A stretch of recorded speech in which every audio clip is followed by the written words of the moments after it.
పరిష్కార మార్గంగా పయనించడమే సంఘం. ఇది ఐక్యత. ఏ విధంగా ఒక పొరపులను అయితే ఈజీగా తుంచగలమో, అదే ఒక కట్టనటువంటి పుల్లల్ని తుంచలేమో, ఆ విధంగా మనం సంఘీయము ఐక్యంగా బలంగా ఉంటే మనం ఎవరు వేరు చేయలేరు. మనము మన వాళ్ళను మనమే మనం కాపాడగలుగుతాం ఈ సంఘం ద్వారా. సంఘం అంటే అది ఒక బలం, సంఘం అంటే అది ఒక శక్తి. ఆ విధంగా మన సోదరులందరూ ఏకం కావాలి. ఆ విధంగా మనమందరం పయనించాలి. గతంలో తిరుపతి మీటింగ్ జరిగినప్పుడు కొంతమంది చూసాం. అయితే చూసిన వాళ్ళు ఒక్కొక్కరు 100 మంది సమాజం, వాళ్ళందరికీ కూడా పేరు పేరున నా హృదయపూర్వక సలాములు తెలియజేసుకుంటున్నాను. ఎందుకంటే మనము దావతి ఇచ్చినా రావడం లేదు మన వాళ్ళంటే ఇంకా మనం ఎంత అజ్ఞానంలో ఉన్నానో అర్థం చేసుకోవాలి. అదే మనకేదైనా చిన్న పని బట్టి పరిగెత్తుకుంటా చూసుకుంటాము.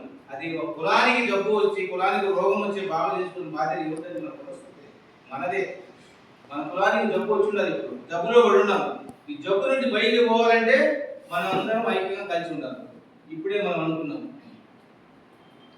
కేంద్ర ప్రభుత్వం మనకు ఓబీసీ ముస్లింగా గుర్తించింది.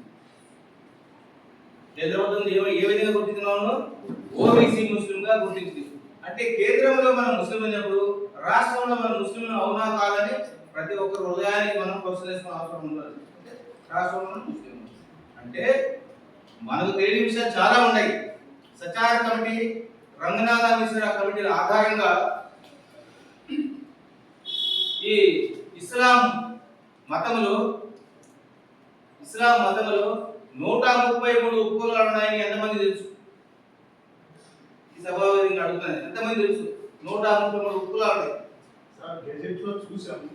వినండి క్లాస్ నాకు అర్థం మాట్లాడుతున్నాను. 133 ఉపకులాలు ఉన్నాయి. అందులో అసరాఫ్లు, నాన్ అసరాఫ్లు.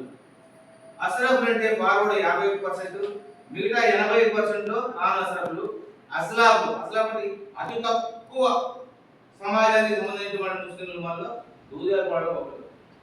ఈ యొక్క నాన్ అసరాఫ్లు ఎవరైతే ఉన్నారో వాళ్ళందరినీ కూడా కేంద్రం ఓబీసీ ముస్లింలు గుర్తించి వాళ్ళు రిజర్వేషన్ ఇస్తుంది. అదేవిధంగా మన కేంద్ర ప్రభుత్వంలో ఉన్నటువంటి పెద్ద నరేంద్ర మోడీ గారు కూడా 55 ముస్లిమ్స్ అంటే పిछड़े వర్గం, సామాజికంగా వెనుకబడిన సమాజం ఏదైతే ఉందో వాళ్ళకు మనం రాజకీయంగా, సామాజికంగా, విద్యాపరంగా అన్ని విధంగా అభివృద్ధి చేయాలని వాళ్ళు ఎంతో ప్రయత్నం చేస్తున్నారు. అయితే మన అనైక్యత వల్ల, మన కలయిక లోపం వల్ల, మన సమస్యలు ప్రభుత్వం చూసుకొని పోనందు వల్ల, ప్రభుత్వంలో మనం మన హక్కులను అడగని దాని వల్ల మనం పూర్తిగా రిజర్వేషన్ మనం పొందలేకపోతున్నాం, మన అభివృద్ధి చెందలేకపోతున్నాం. అయితే మనం ఓబీసీ ముస్లిం 27% మనం ఉన్నాం.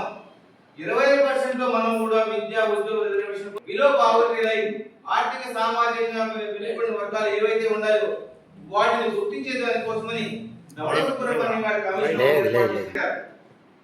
ఈ పెట్టిన తర్వాత ఆయన నివేదికలో దుదేగల వాళ్ళ యొక్క సెన్స్ పూర్తి కొంతమంది పేర్ల వల్ల, కొంతమంది మన దుదేగల వాళ్ళ పేర్ల సర్నేములు, గ్రామాల పేర్లు ఉండడం వల్ల మన సెన్స్ పూర్తిగా క్లియర్గా మనకు తెలియడం లేదు.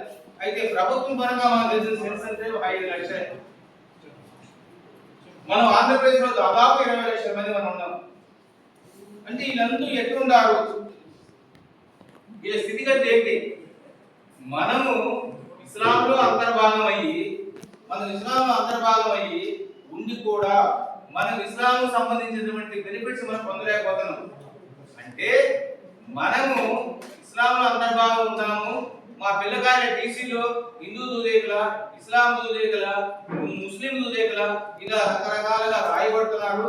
ఈ యొక్క రాయబడే దాని వల్ల మా పిల్లలు పెద్ద క్లాస్ అయిన తర్వాత హైర్ ఎడ్యుకేషన్ పోయేటప్పుడు అనేక విధాలుగా వాళ్ళు కాలేజీలో కానీ ఉద్యోగాల్లో పోయేటప్పుడు చాలా ఇబ్బందులు పడుతున్నారు.